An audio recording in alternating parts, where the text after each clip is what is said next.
Please like and subscribe to the Couch and the Rube YouTube channel. Also, download podcast episodes wherever you get your podcasts. For sponsorship opportunities, email Jason at couchandtherube.com. What do you get when you cross a know-it-all newspaper columnist with an awkward, unsophisticated everyman? Yeah. Well, I'm just not sure about that right now.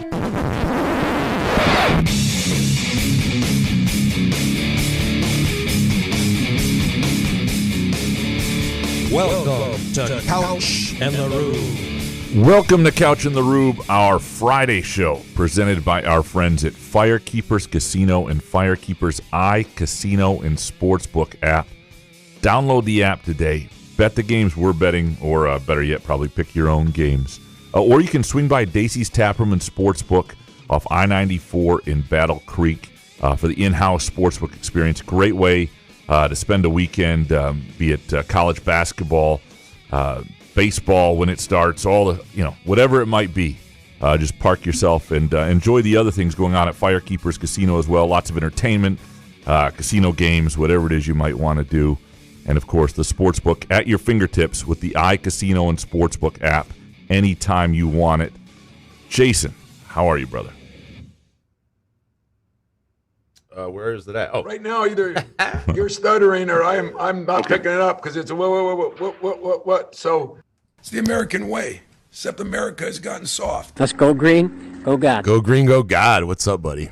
Doing well. How Look you at doing? you grinding, driving back, picking up the wife, getting into a Dan Dakich fucking Twitter argument. I mean, what's up with that guy? I was kind of annoyed the way that you responded, but it's funny to watch Dakich get ratioed on his own thing. He was trying to goof on you with this Purdue video that you post all the time whenever you're at Mackey. It's But it was, anyway, proud of you, man. Good work last night. Appreciate it. Yeah, no, woke up like 3 hours sleep, and it's like, here's Dan Dakich in your mentions. You're like, good. Here, and I don't see it. Someone sent it to me because Dakich blocked me, which is fine. I don't care. I don't need to see his shit. But it's such a weird deal with him because, like, he and I used to get along really well when he was at ESPN, and we'd see each other on the road, and he'd say hello. He was in the MAC when I was covering Western Michigan. He was at Bowling Green. The only person he hated was Dave DeMarco, Mad Dog, back then. Things were fine. We were like, okay, great analyst, good on air. Yeah, something changed when he kind of went wacky and, around the COVID time. And anyway, he's just always been. We're putting that on COVID? No, I mean, but really it's, I don't even know what it is. I don't really, know. It's just sad, but yeah. But when he mentions you, because he's obviously following your account and watching the video. I mean, it is a video where you can make fun of you. And you do, we'd bust your balls and stuff, but he just goes that extra step, and you're like, by God, Dakich, what are you doing? A penis, what are you dude. doing? Yeah. And it is a funny video. Part of the fun of the video is this is 13 years old now, the first video I did. Oh, believe me, you tell everybody. That was the thing. The reply was almost even more annoying. Well, but by the way, I was pretty good back then, Dan. Well, yeah, I mean, you're a peach. A little bit of annoying because, he just had to put in, it was pretty decent back then. Yeah. I know you played Indiana and played against Michael Jordan. Anyway, I wasn't bad back then. Well, the bigger thing is that was that was a weighted basketball. It was a medicine ball. Like it was the only ball we could find that wasn't locked up that day, and so we started dribbling with it, and it just bounced all over the place. It was like. And when you did the video, you didn't think that it would become a thing. Right, that was Charbonneau that recorded it. When you were doing this, you weren't like, "Oh man, people are going to replay this video forever," even though you should have. Things were a lot less toxic in 2013, right? Twitter was more fun. Everything was just, it was just a different place, And you look like a different person too. Keep watching this video; it just replays over and over again. It's just great. I didn't need the muskox flannel as badly back then as I do now, just to look decent in life. So why was the basketball so heavy? How is that a training aid? I don't get it. Like, why would you need to bounce it over your head and have it heavy? Like, what are we doing? Yeah, it's like a medicine ball thing. Yeah, I don't know, because there's this little room at Mackey Arena. It's still there, and if there weren't other people shooting like stand-ups on the court afterwards, I was going to do another one. But there's this little room, and they have like this locked up cage of basketballs, and sometimes they're unlocked. Anyway, 13 years ago, all the actual real basketballs were locked in this little cage. But there was this one ball that looked like a basketball, but as soon as you picked it up, you're like, whoa, this is heavy. This is not a real ball.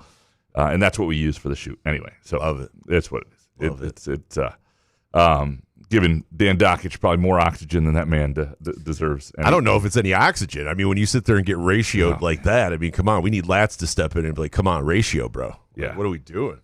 I have no ill will towards the man. I mean, I don't know when he started having ill will towards me, but he thinks I'm some like mouthpiece for Larry Nassar now. That's what he thinks. Well, So that's what he said. yeah. And his newspaper, and then he adds the state journal, either enabled Nassar or was too inept to know what he was up to. Yes. This clown is the MSU quote unquote insider. Like what? All right, dude. Wow, you got couch. Yeah. You know. Anyway, sorry. The funny thing is, I hate even bringing it up. Yeah, bringing him up. But it's all good. Anyway, what a game last night, right? It was. I didn't expect it. I didn't think that was going to happen after watching the Minnesota game and watching the Wisconsin game and just watching this team on the road in hostile environments. I did not expect that, especially once Purdue started shooting well. They get up 11-4. You're like, I've seen this before. Right. And there was a moment I said to either Stephen Brooks or Connor Eargood, one of them sitting next to me, because I won the lottery last night. I was not next to Solari. So anyway, I said to one of them, boy, it feels like it's like 20-6. But it's 13-10 or whatever it was. I was like, did they get a laugh? No, but I was like, that's a really good sign. Guys elbow each other. Am I right, boys? Mm-hmm. That's a really good sign for Michigan State. That like whatever this onslaught was at the beginning, it felt like Purdue threw a punch and it's 13-10, and Michigan State was right there and just sort of stayed on their heels until right But Michigan there. State matched up with Purdue really well. They right? did. I thought so going in. I just thought Mackey would be too much. I thought that they would. I thought you think it's a 15-point freaking difference? 8-10, yeah. Jesus. No, I think Michigan State would have won that game by double digits had it been in East Lansing.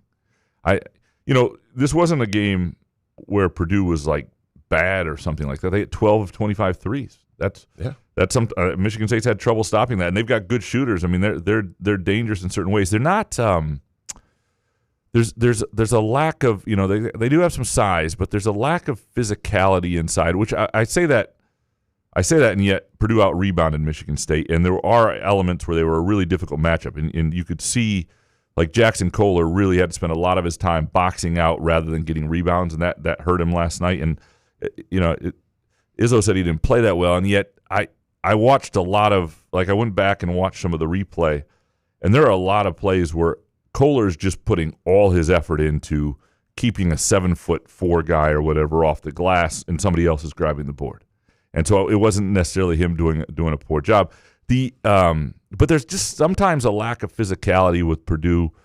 They just don't.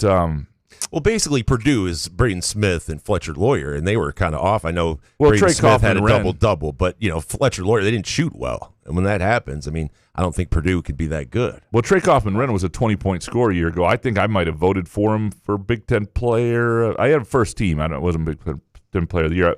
I can't remember what I voted, but he's been not as good this year, and he was still good at times yesterday. Yeah, they're good. They're really good. They're not great, but it was still a great win, if that makes sense. Like, it doesn't mean you're yet ready to go toe to toe with the top seeds, the Duke, Michigan, and maybe Illinois, maybe UConn. Yeah, but forget all that. I was just happy with the way Michigan State was moving up and down the court, battling back. Like you said, Purdue kept hitting threes, and the way Michigan State would battle back, and actually in the second half grabbed almost a double-digit point lead there for a second. But yeah, I thought it was I love watching Michigan State play that kind of basketball. Well, and if you're going to surprise people against one of those very top teams, you have to do something that shows you can do something unexpected first against something that's just beneath that level. And that's what they did. And granted, Mackey Arena is as hard as any place to play. But like if they lose that game by 10, 12 points and it just looks like a road win where they're just not quite good enough, the odds that they're actually going to pull it off when it matters against one of the top seeds are very, very slim. But that game gives you a sense that, they can do hard things. And, the fact that they turned the ball over only 6 times at Mackey Arena and Fears only once, although I seem to remember like 3 of his turnovers and he only had 1, so I'm not really sure how that works. Oh, but Mr. Stat Correction. Yeah, no. But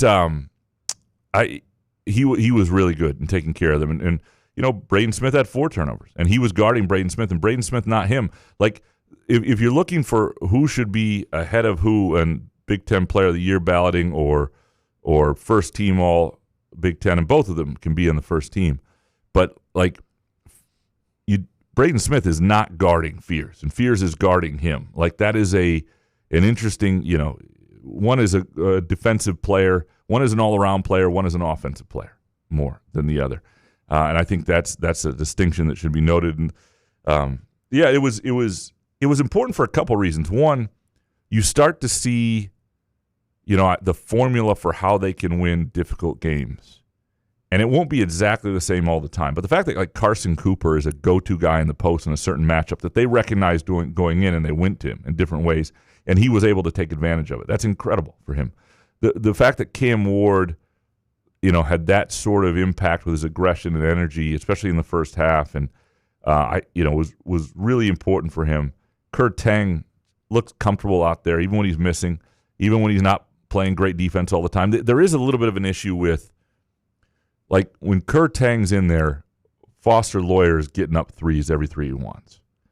The second Jordan Scott's on, not Foster Lawyer, Fletcher Lawyer.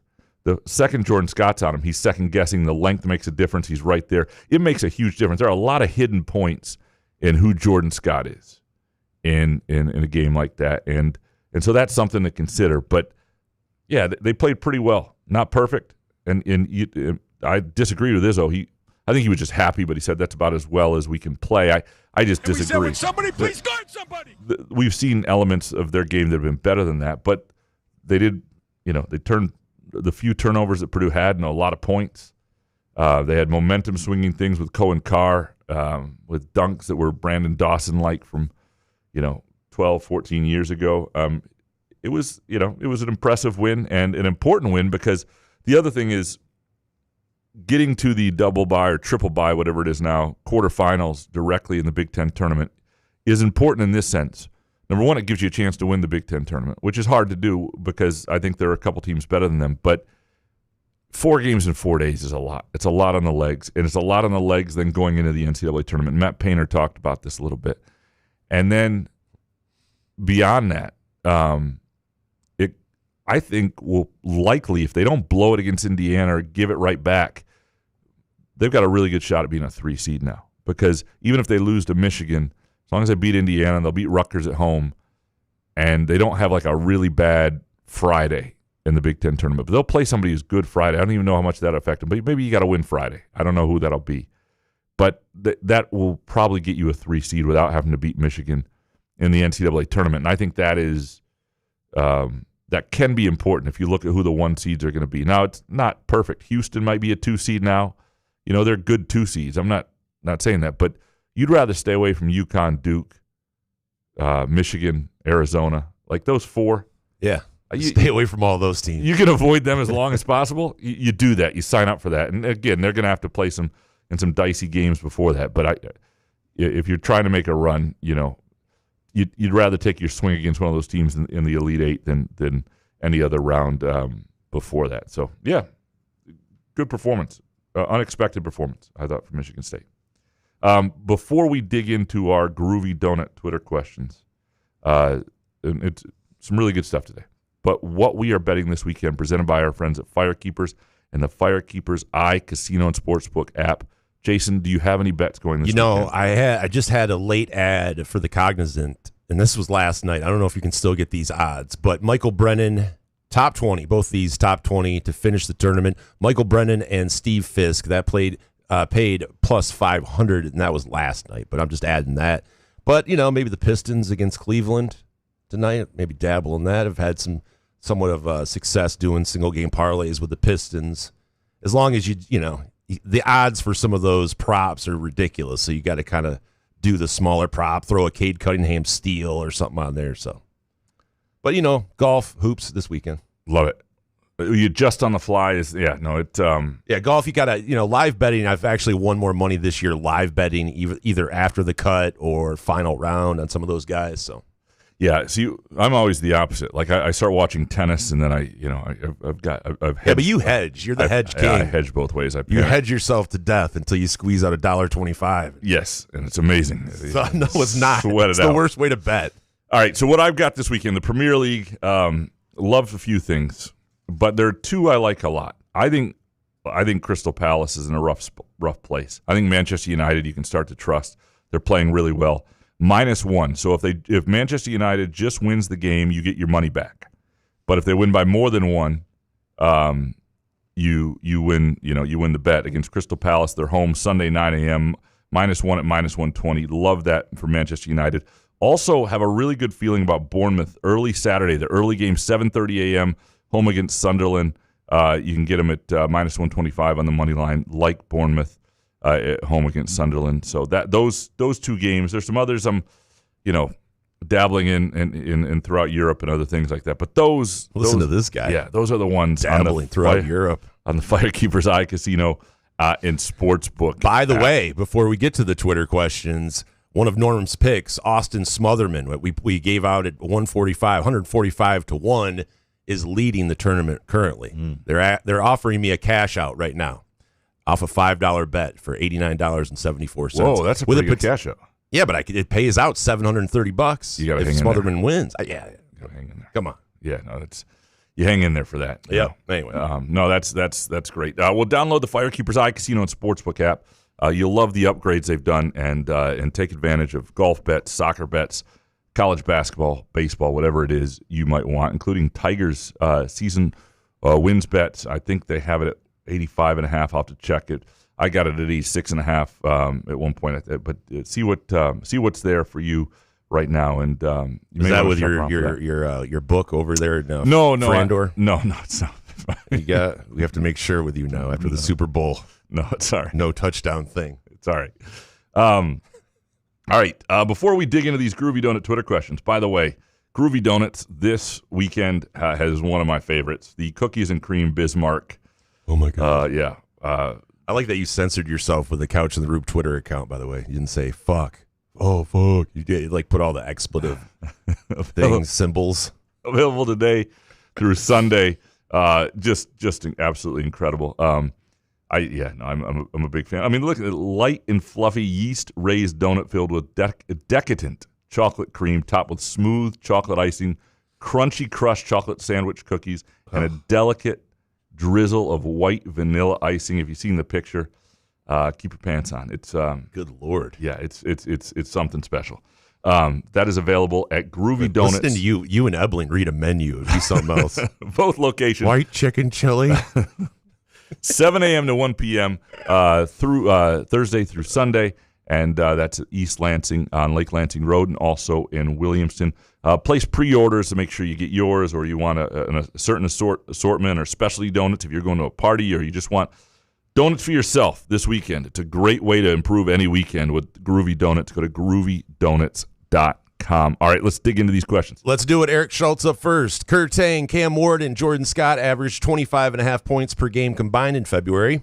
Tang and Scott are shooting 44% from three combined in that span. Is consistent, solid play from those guys something we can now expect game in and game out? Getting there in certain ways. Jordan Scott to a certain level. I think he had 9 points, which was his low since he's been starting, even a game before that, if I'm correct. I could be wrong on that, but I think that's correct.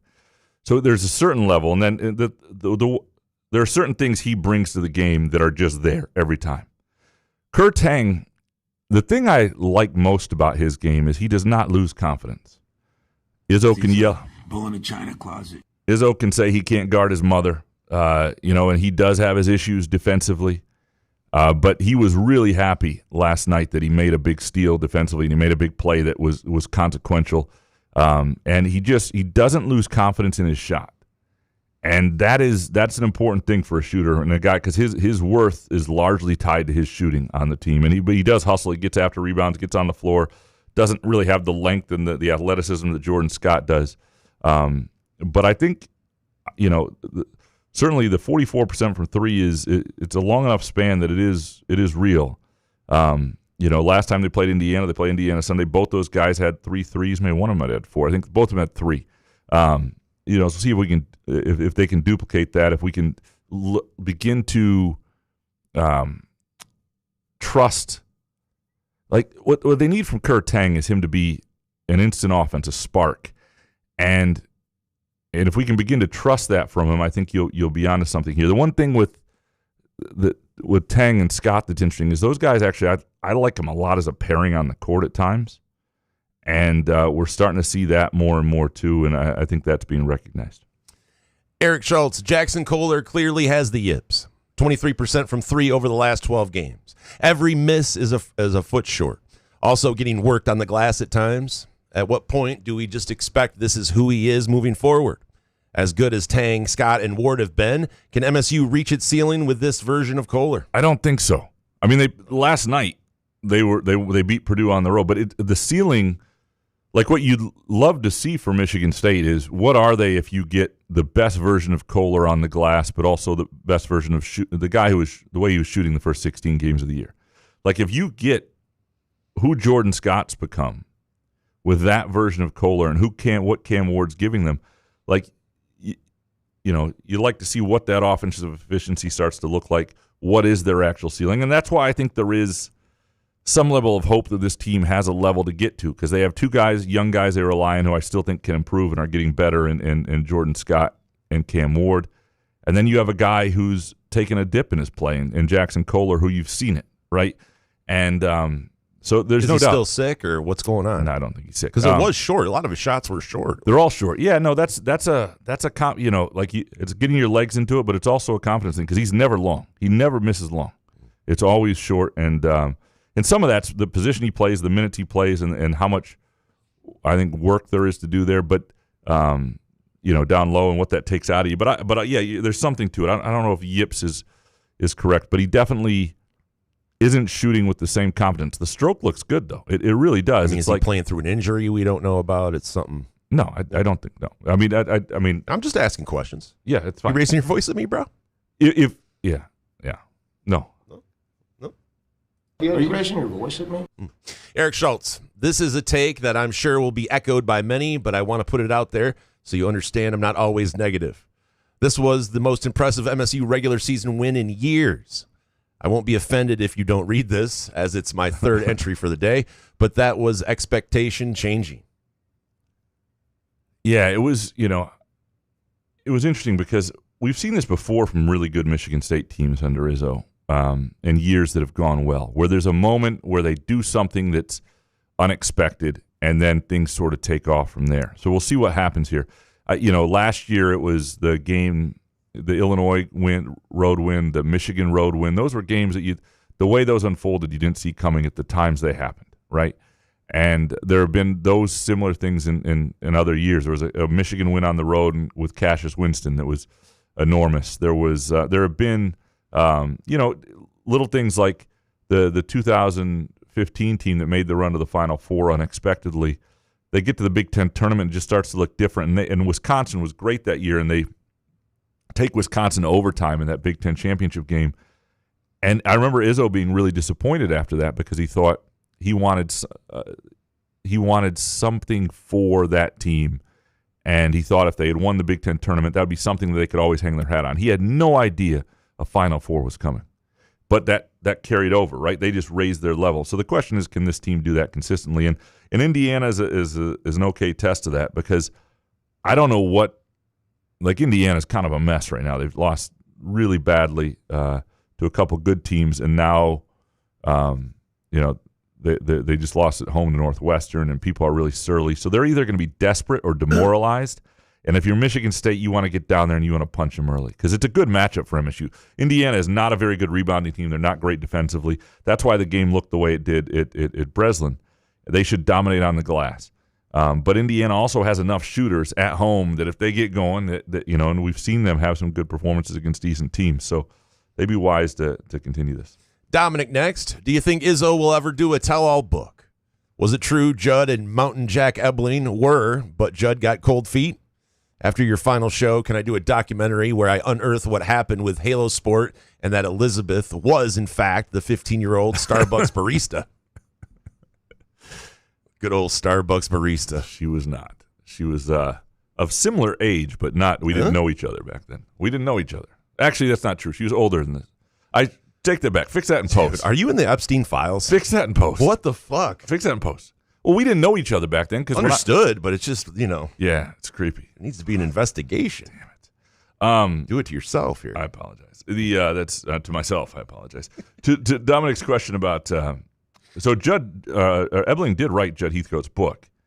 My understanding, and I think Ebling's talked about this, but there was a chapter that Judd was going to do that he had in the book, like just calling out all the cheating, and then he got cold feet, and because it was about John Wooden, and they had to I don't think it was John Wooden, but they had to redo it at the last second. So yeah, but Ebling must have the original. Yeah. Oh man, it would be Come on, Jack, you want to make some couple bucks at the end of this thing here? The problem is, like, these other old coaches are all dead now. Knowing they cheated, it's not as really, who cares? Yeah, right. I'd still read it though. It'd be interesting to guys like our age. Right? I would too. Yeah. Dominic, can we get an update on Mad Dog? I thought he was coming back. When does he come into studio? When does he guest host for Couch and give Jason a vitamin B shot on air? I don't know what's going on with Mad Dog. Bazooka time. Yeah, bazooka time. Most people don't know who Mad Dog is. Listen For to the people show. at home, Graham, tell everybody who Dave Mad Dog DeMarco is. I mean, he's in the Greater Lansing Hall of Fame. Which Mike Ingram is not, but apparently, sorry, that pisses me off to this day. I do not recognize the Greater Lansing Hall of Fame until Mike Ingram's in. No, I don't you share his in it. I thought you were about to say because Mad Dog's in it. No, because Mike Ingram's not. Oh. Mike Griffith's in it and Mike Ingram's not. Like, I'm sorry, but what are we doing here? You just have to buy your way in. Bob Every, get it together, man. I'm Couch sorry. in the Rube, can we get in? How much does it cost? $1,000? We'll be in before Mike Ingram, apparently. That would be great. That'll be my whole speech if we get up there. It'll be, where the hell's Mike Ingram? People don't know that's the Lansing Community College men's basketball coach who's in the JUCO Coaches Hall of Fame. He's got 700 wins. Somehow that's not enough in Lansing to make the Greater Lansing Sports Hall of Fame. At some point that's going to be a column, and I'm just going to nominate him. He's the myself. Lou Whitaker of the Greater Lansing, whatever that Hall of Fame is. Yeah. And they have a banquet and everything. Lou Whitaker, if Bobby Higginson was in the Hall of Fame, that's the difference. It's because there are lots of people in the Hall of Fame. So Mad Dog's Bobby Higginson. No, there's just lots of people who are in the Hall of Fame. I'm not saying Mad Dog's a local radio guy who we had on this show once in the early days when we were doing 5 days a week. Yeah. And I mean, it was when it was a podcast too. He came back on twice because he was all excited that he could swear. That's right. He just threw F-bombs in for no reason. It's like, okay, Dave, we get it. He's a character, but he's supposed to be moving back to town. So I don't know. Dominic, I'm a VIP. You will get to all my questions, Couch, or I'll take my talents to Ebling's guest room, which is currently occupied by 750 boxes of Girl Scout cookies. Joke's on you, Dominic. I did cut out your one on Cash Patel. Just he wanted to know what I would do if the LSJ softball team won a championship in Cash Patel. So why didn't you leave it in? You just said it out loud. I don't know. Why would you cut it out and then do it? Because I was trying to take it's not power. The format of the show. I was trying to have power over Dominic. I think that's all. Showed him. Wow, dude, you got him good, and then said it. Yeah. So would you? What's that? For the LSJ softball team, would you let Cash Patel in? No, I would tell him what somebody should have told him. It's not your moment, dude. Would you let Dan Dakich in? Of course not. Yeah.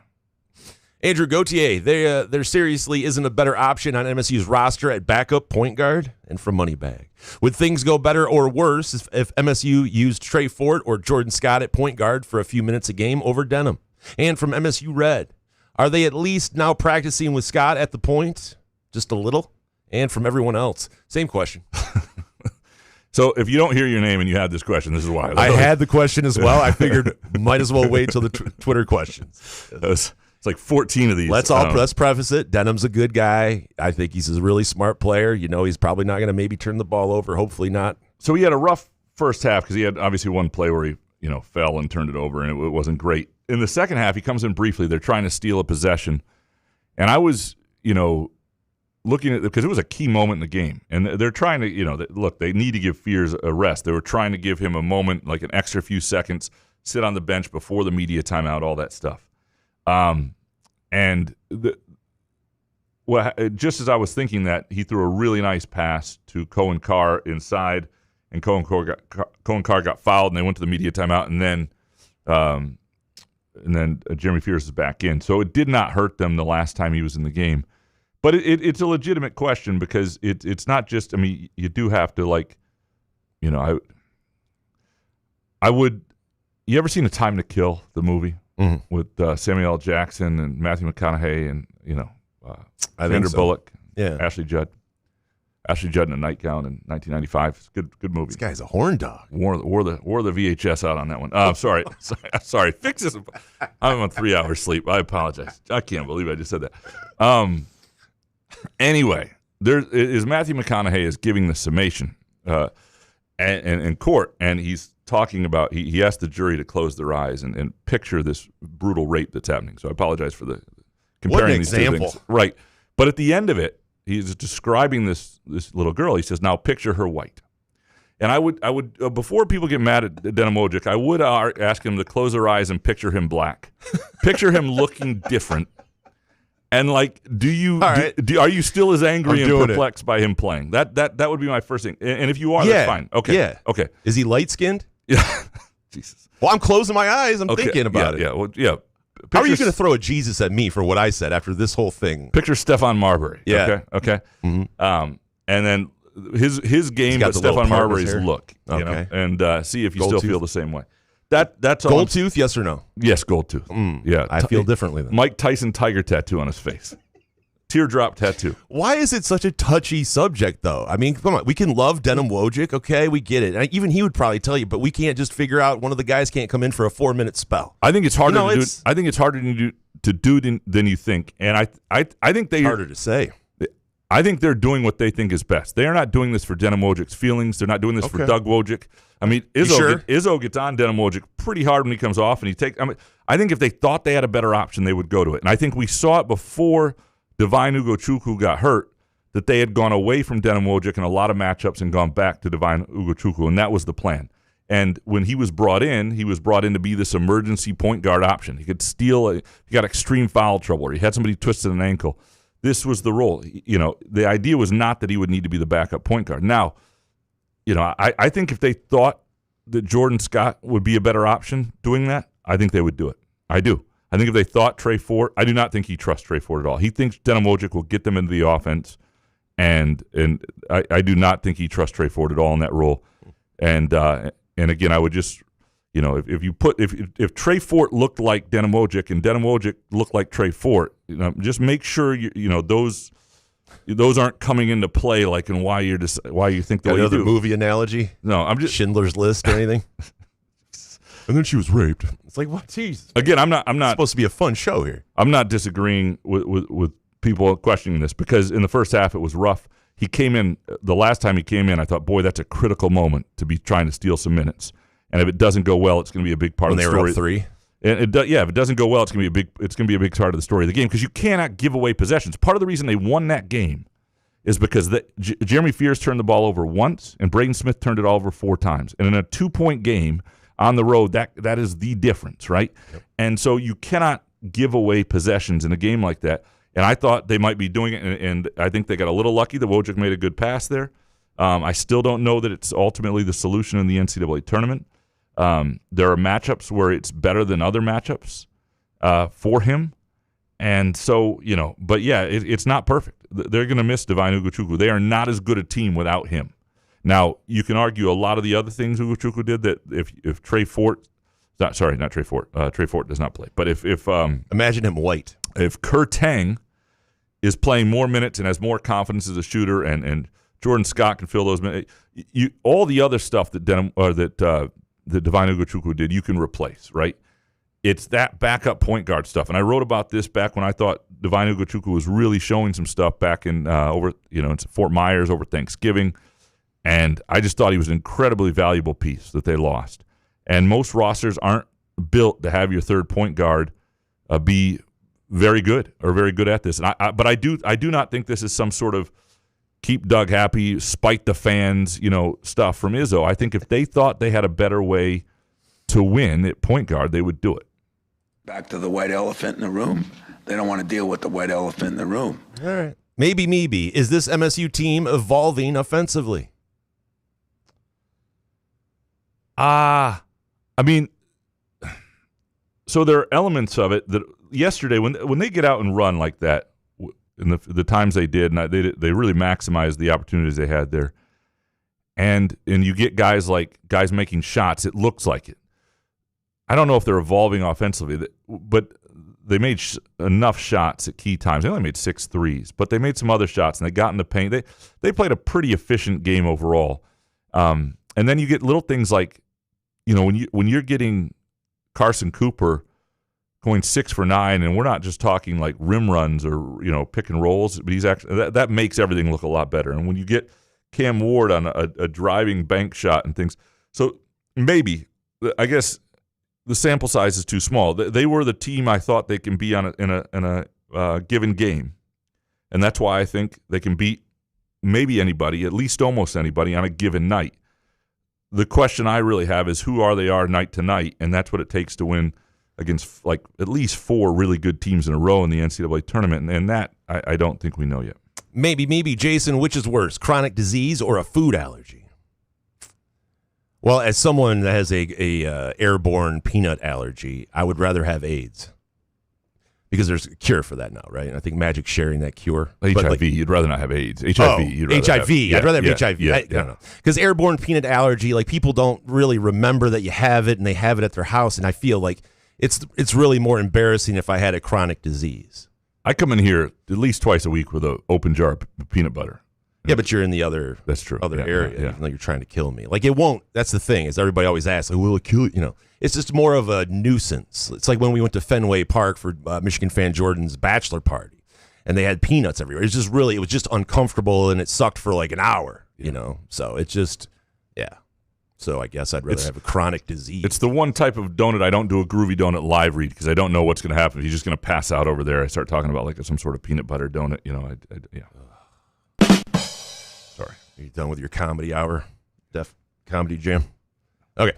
Ryan Schultz. This is serious topics here. Ryan Schultz. Why do you think Cam Ward, a 46% free throw shooter, was in the game with under 30 seconds to go and with a lead?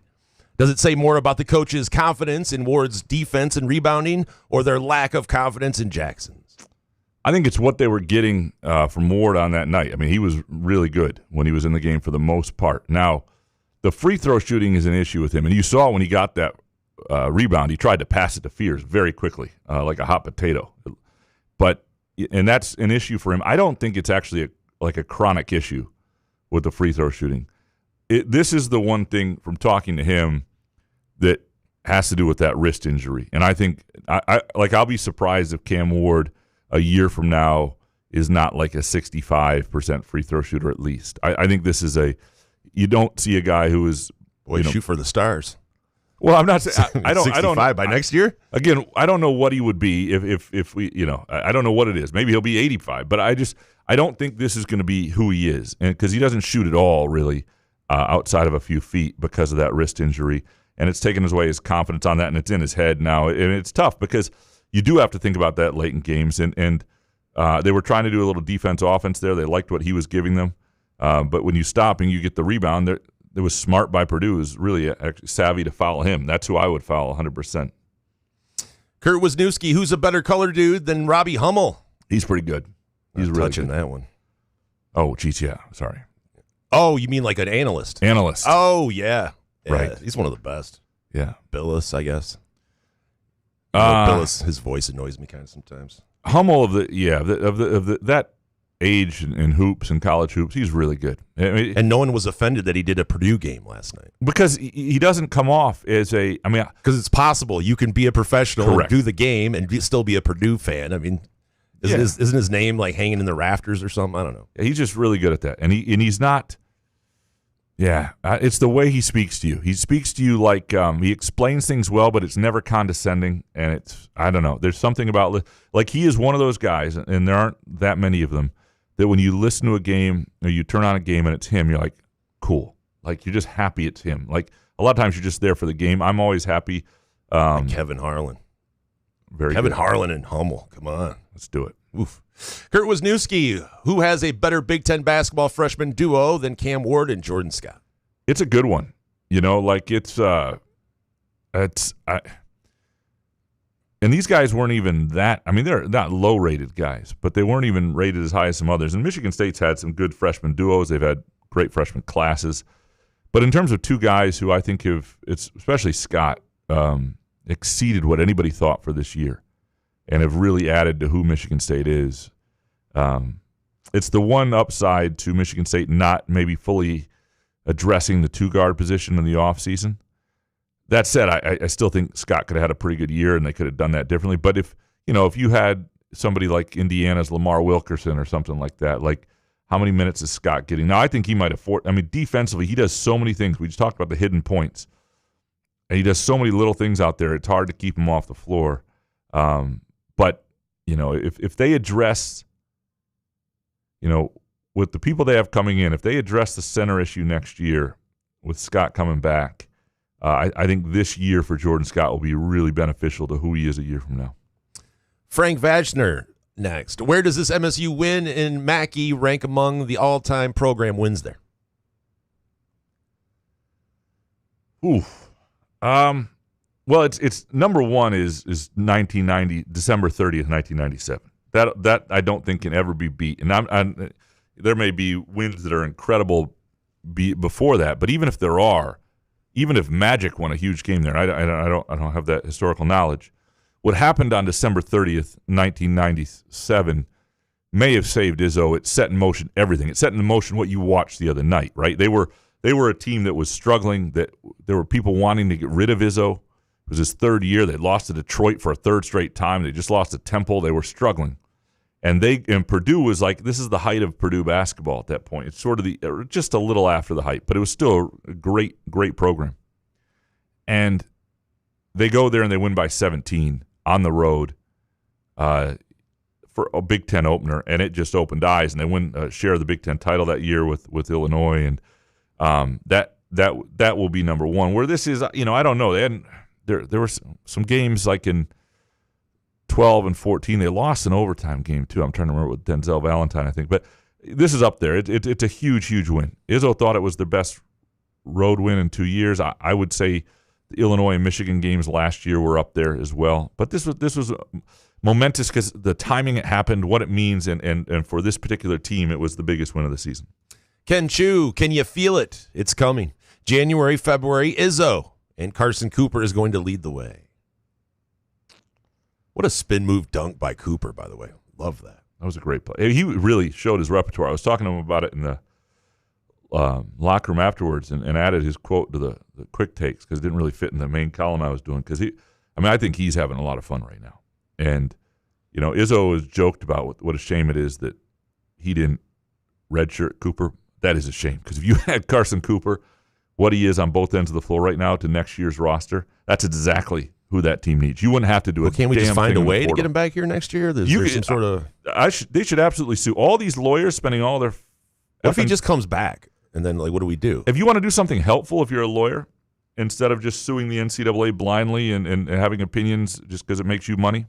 No offense to our lawyer friends because I have lots of them, but who are suing the NCAA? Well, I'm just saying. Anybody? Okay. What I would say is this about the lawyers is we have free speech in this country, and everybody has an opinion. Twitter. And we're willing to listen to everybody's opinion. The one person's opinion that nobody wants to hear from right now, a lawyer, because Dan Dakich. You're making a ton of money off this stuff. If you're a lawyer who's involved in any of this NCAA stuff or any of this stuff, just pipe down. Do the case. Don't talk. Nobody wants to hear your free market bullshit and all your ideas because they're not ideals. It's all about your wallet. We don't want to hear it. If you're a lawyer dealing with the NCAA, your opinion does not matter because it's a biased opinion entirely. We just don't need it. I don't know where that came from. Is there anything that could get you to snap more if Couch told you to pipe down? If you're anyone, right? Not just a lawyer. But if anyone just tells you, pipe down. Why don't you pipe down? Suburban Spartan Dad, as seniors, who was a better all-around basketball player, Carson Cooper or Matt Costello? Give me some Hoff real quick. Hoff.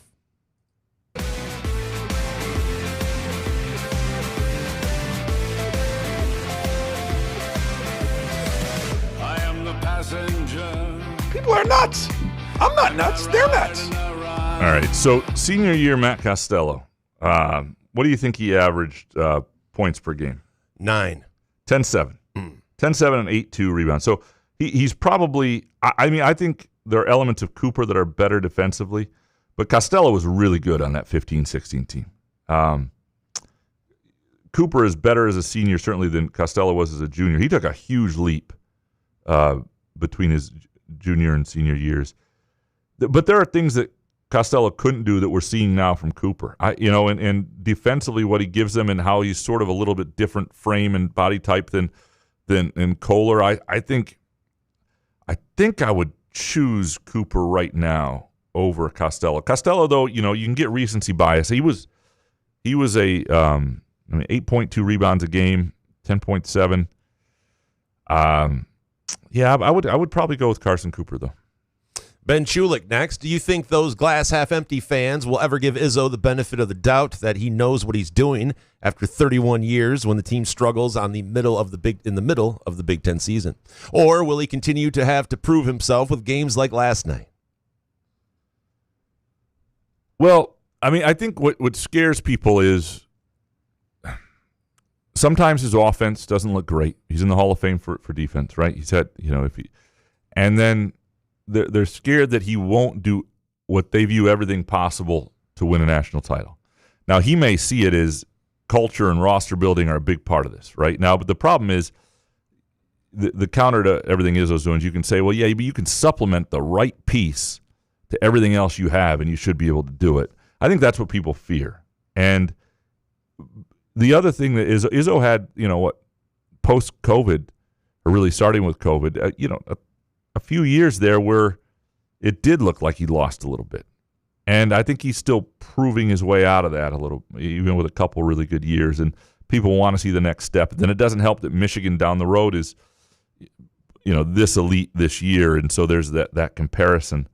I think. But I also think it's okay to have some constructive criticism when you're 100%. watching game in, game out, and you just have certain questions like the Denim Wojcik thing that we just talked about. When you ask the question, and if you get the answer, I don't know if that's Izzo's answer that you gave, but if that's the answer that he ended up giving about the Denim Wojcik situation, you go, all right, okay. That's a good point you bring up, though, because you bring up the people I see on Twitter all the time saying, somebody ask him about Denim Wojcik. You're not going to ask him all the time. He's been asked about Denim Wojcik in that position. We asked about Jordan Scott playing there within the last week and Izzo kind of shook his head and said, "Nah, that's not really what we want to do." And I don't, maybe you need to drill down a little more on that. Is that because he just can't do it that well? You don't trust him, or it takes away from the other stuff he's doing. You don't want to fill his head, or you believe. I know he. You can tell by the minutes they play Wojcik that he doesn't fully believe they're going to get what they need out of Wojcik. I just don't think he thinks they have a better option there right now. Jackie Daytona, thoughts on Saddi Washington's impact since being hired? Feels like it has gone under the radar, but MSU is 53-12 since he joined the program, and the front court has become a strength. Yeah, I think he was especially important last year. I think he's a really good coach, but I think he was especially important last year because the big guys, Kohler and Booker, they needed a different voice, I think, than Doug Wojcik for a little bit. They were trying to develop. I think that was a good addition to that staff. I think he's a calming voice. He's coached a lot of different positions. I think he had a real good effect on those guys, and so he's there's no doubt. Now, maybe the program was ready to take off anyway. It's hard to sometimes know exactly the correlation.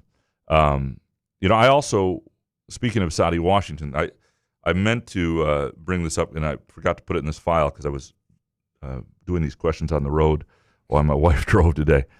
But Bibby had written in and was giving me grief about the documentary. Was it Bibby? No, it wasn't. Not Bibby. Sorry, no, it was not Bibby. It was oh my God, somebody else.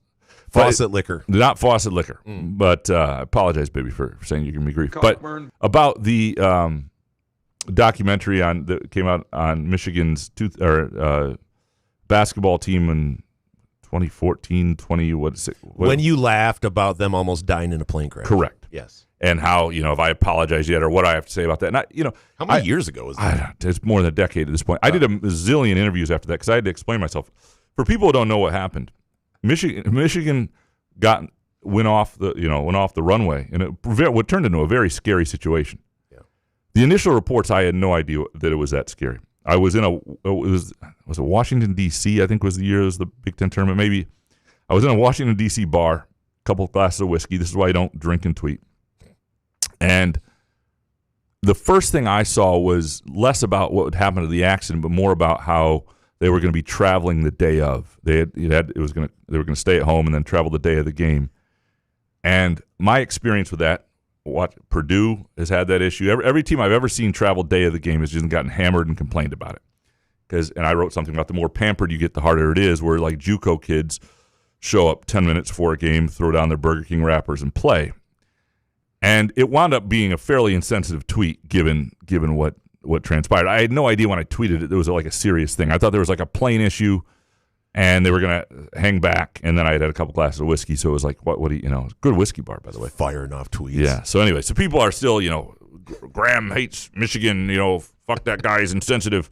And so I get that. And whatever, that's fine if you want to feel that way. So long ago. It was. People. And apparently you did a media press junket to apologize. How many shows did you go on? I did. I remember doing Schuling's show. Of course. We had you on like once a week back then. Yeah. I remember doing his. Twice, I did 2 or 3 shows. I remember 2 or 3 podcasts. Everybody, you got to apologize, and it's good Lord. Yeah, fuck, I didn't mean it. I was hammered. People have held on. Nice buzz. All right, John Kalmar next. Graham, which is your favorite Mackey in-game windmill levitating midair dunk on the same hoop? Cohen Carr last night or 2012 Brandon Dawson? So Dawson is but Dawson was like 6'10", right? 6'6". He was he really? taller, but he was thicker. He was a different kind of athlete. 6'6", really? He was more ferocious as a presence, in a lot of ways. And like defensively, when he made huge differences in that Final Four run in 2015, when he had like 24 and 10 rebounds, like he was just a ferocious guy who could take over a game. He was a more impactful player than Carr at the end, but not as. I think Carr is a more pleasing dunker to watch, a more athletic dunker in some ways. So I would give it to Carr. But if you go back, it was thunderous, and it was a sign of Michigan State's sort of dominion over Purdue at that time. But yes, I think Carr is the more spectacular dunker. The Bunny Colvin of Southern Maine next. Will you be able to resist the urge to call a loss to Indiana a happy clappy home loss if the Spartans lose? That phrase is the worst you use. You say that? I'm going to zone out because I don't remember you saying happy clappy home loss. Well, it's every time there's like it's a feel-good home win. It's just a happy, clappy win. It's not real. Now that you explained it. Yeah. It's not making it any better. Clappy. Yeah. Sorry. Wait, what is that? Is that an actual term? No, it's more. It's just made it up. No, well, it's happy, clappy's kind of. I say that about like churches where they have juice bars and everybody sings and becomes Christians together, but it's. I should just shut the hell up. That's not because you know what I mean. No, I don't. I have no idea what you mean. You said a church with a juice bar. Well, yeah. No, you go to these mega churches. They have like a juice bar in the back, and they the church with all the flags. They do praise bands and they do all this stuff, and the music gets everybody involved. But it's not actually. When's the last time you've been to a church? You've been to one? I grew up at St. Paul's Episcopal Church in downtown Lansing. Right. They had a juicer there. I was in the choir. No, we were not the happy clappy. We were Anglican Episcopal church. We were like the old school stuff. I wore a robe I was in the choir. Yeah. Yeah. Sorry, I apologize for offending half our audience today. Doing what? Well, there are a lot of probably people who go to happy clappy churches. Oh, yeah. Sorry about that. Sparty Barb, Michigan State women's basketball defeats Ohio State on Sunday. They advance to the championship game of the Big Ten Conference Tournament. If this scenario plays out, is it enough to elevate MSU to a number 3 or even a number 2 seed in the upcoming NCAA women's tournament? I don't know about 2 seems high. Because they don't have enough. The Minnesota win was a really big win. It was impressive in the way they did it, and I think that gives them a great chance to host as a top 4 seed. And I think if they had lost that, they would be really on the fringes of it. Maybe a 3. Ohio State's a really good team. The other thing that happens is the Big Ten women's tournament is more impactful to the NCAA tournament seeding than the men's because it's a week earlier, right? So the committee has time to digest all those games, and what you do actually matters, and it's sort of not how far you go in the tournament, but who you play and who you beat and who you lose to. So I would be stunned. I don't think, give me 1 second, actually. Off. I ride through the city's backside. I see the stars come out of the sky. Yeah, the bright and hollow sky. So if you look at Michigan State right now, it's 14 in the net. And to get up to the top 8, now Minnesota, these must be Minnesota's 8 right now. They just beat Minnesota on the road. Michigan's sick. I would be surprised if they get up to a 2. They just don't have, to me, enough quality wins. But maybe they can get a 3. I think they did if they beat Ohio State, they are for sure hosting, the first 2 rounds of the NCAA tournament. Professor, if you had to be a professional referee, which sport would you choose? Yeah. What would you do? Well, it has to be soccer, right? It'd be pretty easy. You just watch guys kick the ball around, a lot of boring shit, nothing happening. A lot of running. Yeah, but you run into they don't go all the way up and down, do they? They do, yeah. It's a lot of field to cover. Damn. Curling? Yeah. No, probably basketball, though. They do a lot of running as well, but I love basketball. But I'd let guys play. Like, I wouldn't, you know what I mean? I think I was an elite 14 and under girls softball umpire. So there's that. They allowed you to do that, huh? I thought you had to stay 100 feet away from those things. Actually, boxing would probably be the answer. Ooh. Be in there and, just decide when to call. I would call it too quickly, though. I would get, me, it'd be, you see how panicky I get with bets. There'd be like one punch that would go. I'd be like, oh, that's it. Fight's over. They're like, man, it's like we're supposed to hit each other. It's a tough gig. Jeff Green, Carson Cooper has risen lately, and Kohler sadly seems to have peaked and regressed. Any particular reasons for each? Also, do you and Solari truly get along, or is it more like 2 cousins that are forced to hang out? There is clearly tension. No, there's no tension. Solari and I get along great. Graham. Sounds like it. We do. We give each other. Graham. I will. And the reason we do is because he's such a good soul. He really is. I mean, he comes across as a grump sometimes, and he can behave grumpily, but he's a really kind, sweet soul, and that's why it works. John Minsley next. Not a question. Graham, thank you for your take on Wednesday's show about the stretch of I-94 between KZoo and Michigan City. I almost got into a car accident laughing, and I agree 100%. That was absolutely my favorite non-MSU take ever for the show. Those are the best ever, though? When something chaps your ass and you think you're the only one sometimes that thinks about it. Yeah. You bitch to your significant other, right, about it, and then someone on a stupid-ass podcast has the same as you, and you're like, hell yeah. Yes. Thanks God somebody has my back. I think that a lot of people probably feel this. If you drive that, regularly, especially in the winter months, it. I mean, it's dicey as hell. But you just don't, people don't really go around telling people about that stretch. I mean, they're going to be like, yeah, all right, man. Yeah. What are you talking about? It's like when someone goes, oh, yeah, these shitty drivers around here. Then I go, yeah, absolutely. You want to talk stories? Come on, let's tell stories. Adam, next. Somehow I had no idea Solari felt that way about the Big Ten tournament. Will I ever be able to look at him the same? I was surprised to see him. What do you say? Well, he just started talking about the Big Ten tournament championship as meaningful as the regular season championship, and I looked at him. You guys are with each other all the time, and he's never said that. It derailed the video. Our next Spartan Speak podcast will be derailed by that as well. Well, and I had earlier Matt Painter. I loved what Matt Painter said about this yesterday, because I think this was. This is one of those things that sort of it really well explains, and he wasn't coaxed into this. He was asked about something related to it, but this explains why the Big Ten champion is decided by the regular season, which also that's what, when it says Big Ten, when the banner says Big Ten champion, it comes from the regular season. If you win the Big Ten tournament, your banner says Big Ten tournament champion, so that helps.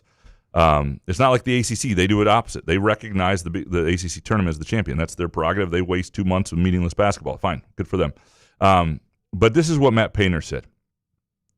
What I said 2 weeks ago before we played Michigan, if we can't beat Michigan, then now we're not playing for a Big Ten title. And that stinks. That absolutely stinks.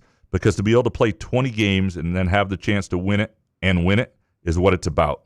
Because it's a grind. People don't understand, and it is a grind. So when you see those legendary coaches and you see how many times they win their league versus the league tournament, not to say that winning a conference tournament is not important and it's not hard to do. It's just not as hard. That's the important part. It's just what makes it more significant. It's just not as hard to win the conference tournament. It's 3 games in 3 days. You get all sorts of varying levels of motivation. And Painter spelled it out pretty well there. And so I think that conversation is done forever. So, yeah. Austin Wolf next. Did MSU lock up a 3 seed up Thursday night? A triple bye in the Big Ten tournament would be huge. They're just about set to get to Friday in the Big Ten tournament. If they win against Indiana, they're good to go there. So they haven't locked up a 3 seed. I think they need to beat Indiana for sure, and then obviously Rutgers at home, which they'll do. But and obviously the Michigan would be if they were to beat Michigan, who knows? You could start talking about 2 seed, but that would be to beat Michigan on the road, which, is you're talking about a top 1, 2, 3 team in the country on everybody's I'm not talking about Michigan metrics. That would be something. Chris Eastlick next. How is there so much separation between MSU and Purdue in bracketology with both teams having the same record? I get a minor difference, but the talk is that MSU has to fight their way off of the 4 line. Meanwhile, Purdue has been considered a 2 seed with that same record. I think that's going to change when you start looking at the bracket matrix, and I started looking at some last night. Like, don't get caught up on Lenardi. Like, look at the bracket matrix. Lenardi is actually, he's the most popular bracketologist because he works for ESPN. He has the biggest platform. But he's not actually that good at it. He's okay at it. I don't think people give him shit and he misses a lot, but he does the job okay. But there are lots of folks who do it more accurately. And so pay attention to them. That was a big win last night for Michigan State. Chris, I like the idea in theory, but the automatic ball strike reviews are going to get annoying, aren't they? What do you think about this? I have not witnessed them yet, right? So I'm not sure. But I don't know who asked for it, though. Well, I think it's just because some of the umpires were so bad and their umpire union was so good. Like, we just need umpire relegation, like Angel Hernandez. Those guys should not be like Joe West. Those guys shouldn't have been umpires for that long. If you're that bad and everybody votes you the worst umpire, why wasn't there some sort of relegation? Like, you can't sit there and question these guys every single pitch.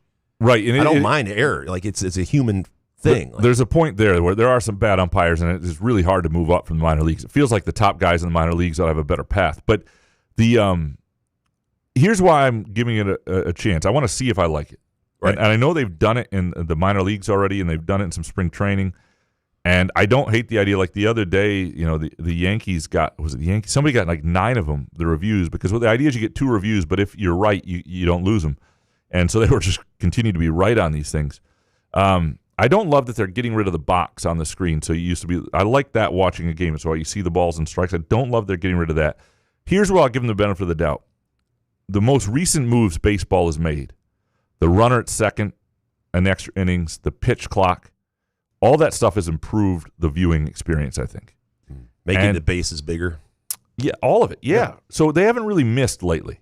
And so I'm willing to give this a go and see what I think about it before I really, really have a judgment. And will they tweak the rules if it, throughout the season, something like that? Like you mentioned, the challenges keep happening. Like there's some way that you have to just end it because you don't want to sit there and be looking at it. And who is the review, the final say in it? Do they have to go over and put on the headphones every single time, right? Or no, is it someone telling them? I think it happens pretty quick. No, somebody tells them fast. Like I'm willing to try it out, I guess. Yeah. Let's see how it goes if it helps. But I just think it was so many bad umpires that we just couldn't get rid of those guys because they stayed forever.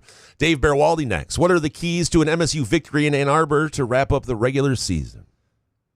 We need Michigan not to be on fire, but that happens to them. And then for MSU, it's controlling the glass and it's getting out and running and it's having some swagger too, though. And I think that game at Purdue will help if they can beat Indiana, and then you get the home game against Rutgers on senior night and all that stuff. They're going to walk into Michigan feeling good about themselves. And that's part of it. It's believing you can win in a place like that. That's why the Mackey Arena thing is so big. There's a level of belief that comes with it. I don't know if they can do it. I think they can do it on a certain day. I don't know how often they can do it. But that's part of it. It's being efficient offensively. It's having a couple guys step up here and there. And then it's just, sort of looking somebody in the eye and knowing you can go toe-to-toe with them. David Jackson, at a presser, Izzo mentioned the 2 players who left from last year, referring to Richardson and Holloman.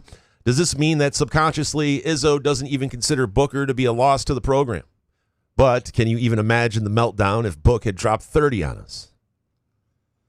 No, I can't. I can't imagine it because I didn't. People would be melting down. Booker to get 30 though? Yeah, yeah. I didn't. Wasn't a concern, David. Nobody was. And in fact, I think that we mentioned that. I think a big part of UCLA's problem this year has been that Mitch Cronin. Yeah, but who Cronin wants his team and program to be is not who Xavier Booker is. Are you raising your voice at me? If Xavier Booker is your starting center, you're going to struggle to have the identity they want to have. Max Spade. I saw this quote from Carson Cooper on last year's team. We might have had 1 or 2 guys that have already checked out when the season's still on. I know who the first one was, but who could the second one be? I don't know that anybody had. It's not that from what I understand, the Trey Holloman thing might have been in the works a little earlier than a lot of people realize. But I don't think Trey Holloman checked out. I don't think Trey Holloman wasn't giving his all. Now, maybe there was some stuff, and certainly Carson Cooper has a more of a front row view to all this than anybody else. But man, did he look like a checked out guy against Michigan? I mean, that did not look like a guy who checked out on the season, right? He looked like a checked out guy when he hit the shot to beat Maryland late in the year. Like I don't know who was checked out. Like that to me doesn't look like a team that was checked out. And Booker, maybe he was a little bit. I don't know, but you could never tell. He certainly wasn't playing enough for it really to be an impact. Spartholomew, do you think Ohio State being without their top 2 to 3 scorers last minute disrupted the MSU game plan and leading to such a tight game? Well, the number 2 scorer had been out for 2 games before that, so they knew that scouting. There was one more. There was one that was late, but only one was a surprise for sure. Spartholomew, has Jonathan Smith found a coaching job yet? Speaking of, why is there a picture of Brian Kelly in an MSU hat at the Pistons Spurs game? Yeah, I saw that. I don't know what's going on. I thought that was Gene Katie. Was it Gene Katie, not Brian Kelly? Well, I mean, I don't know. Why would Brian Kelly be at a Pistons Spurs game in a Michigan State hat? He's retired, making a lot of money. I don't know. So what? Just slap on a Michigan? Oh. Yeah, I don't know. It's all right. Jonathan, it's good. The first part, Jonathan Smith. If you're Jonathan Smith, you're not coaching this year. Why would you want that money offset? You're gonna let Michigan State pay you. I mean, because there's a job that you want, possibly. Well, I guess if the right job came along and you thought it wasn't gonna be there again, like if you're him, I'd retire coaching and just take the money. I would too, but just knowing what I know about Jonathan Smith and what he values, I don't think he's done coaching. I don't think he wants to be done coaching, but I think he'll be careful about the position he puts his family in, where he moves them, what job's there, and I don't think he'd mind taking a year or 2 off. But also, if that sort of job where he thought this is where we can be came up, and he may have to go be a coordinator, I don't know what it'll look like. But if the job came up, I don't think he'd wait. Jonathan Smith's burner next. Thoughts on my replacement, Pat Fitzgerald's interview with David Pollack? Aw, shucks. I've seen a couple clips. When it came out, I was already driving down to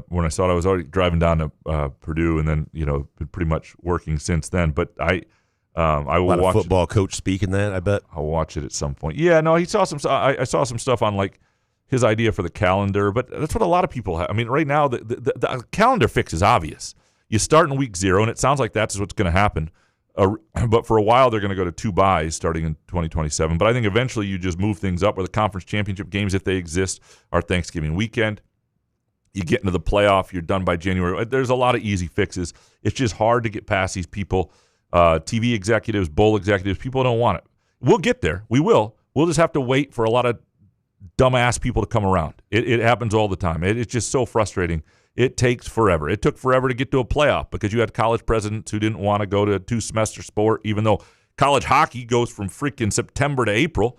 They don't give a shit about that. It's just so much stupidity you have to wade through and wait for people to come around. We'll get there. It's just it may be 5 years. Scotty Green's El Camino, $400 a ticket to go see Dave Matthews Band this summer. What the actual hell? I can't believe that band can still get that kind of price. Agree? Seems high, but then again, I'm going to a World Cup game between 2 countries I've never heard of, and it's like 520. But that's the World Cup, though. I mean, Dave Matthews Band, we went and saw them last year or 2 years ago, and they were not 400. They were 100-something, but that was at Pine Knob. But, yeah, concert tickets are getting out of hand. It's just ridiculous. Like Bruce Springsteen, his tour. It's like, what are those now? Because they used to be pretty affordable. We went and saw them a couple years, 2023, and they were $400 a piece as well. Oh my God. But that was at Little Caesars Arena, LCA. Well, so it's like a bigger, I don't know if it's because they play those venues, they have to charge more, obviously, but it's just, it's a scam. If you want to enjoy your life and not spend $400 on a concert, let me tell you, Groovy Donuts will not rip you off. You talk about great bang for your buck. Go to groovydonuts.com, order yourself a dozen donuts. You can put on Springsteen or Dave Matthews in the background. Then you get Springsteen, Dave Matthews, and donuts, and it's a lot less money. GroovyDonuts.com. Place your order today. Swing by either location, Lake Lansing Road in East Lansing, also in Williamston, 7 a.m. to 1 p.m., Thursday through Sunday. They got some great stuff right now, including the cookies and cream Bismarck, which is going to be a big part of my weekend this weekend. Scotty Green's El Camino. As I write this, Michigan just lost to Minnesota in hockey, which is good for MSU's chances to win the league this year. How surprising is it that Michigan hockey has never won a Big Ten season title? And from Chris, do you think MSU clinches a third straight Big Ten title tonight at Munn? Yeah, I don't. I mean, it's college hockey. It's hard to know, but it looks like yes. It looks like Michigan State is going to win the third straight Big Ten title, which I think is, obviously for this team, what happens in the postseason, the NCAA tournament is everything. They've been eyeing that, and they've been trying to make sure they're equipped not to lose the one game scenario that goes wrong, right? But there is something to the consistency of winning the Big Ten regular season, and something it's worth celebrating. Now, hockey is a little different in terms of Big Ten regular season versus tournament. The Big Ten tournament title, just because the CCHA playoffs and hockey playoffs for years have had so much, there's history in them. It's sort of like the Big East tournament a little more. I think those are much more equally weighted, the regular season and tournament, than like Big Ten basketball. But yeah, no. Look, if Michigan State does it, it didn't look like it was going to happen for a while this year, and the way they've come on, I think they are the best team in the country right now. Big John Hogg next, workshopping a take that I'll forget by Monday, but Purdue basketball is Bo era Michigan football. Good in conference, but will never win the big one.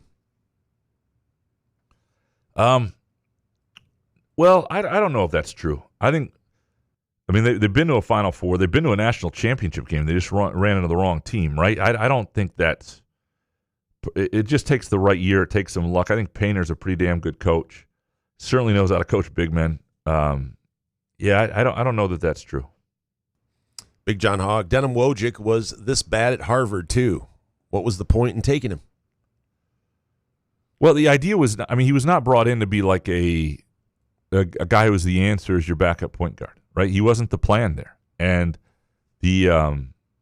but you have to foreshadow, you have to foresee, right? Like a possibility that he could, because this team has been hit by the injury bug before. So, but he was a preferred walk-on type. Like, he's not even a scholarship. He wasn't brought in to be like, okay, this is Caleb Glenn, here's Denim Wojcik. It was like, here's Caleb Glenn, here's Divine Ugochukwu, here's Trey Fort. Those are your three, and then this is a better version of Nick Sanders, and he's wound up playing like he didn't.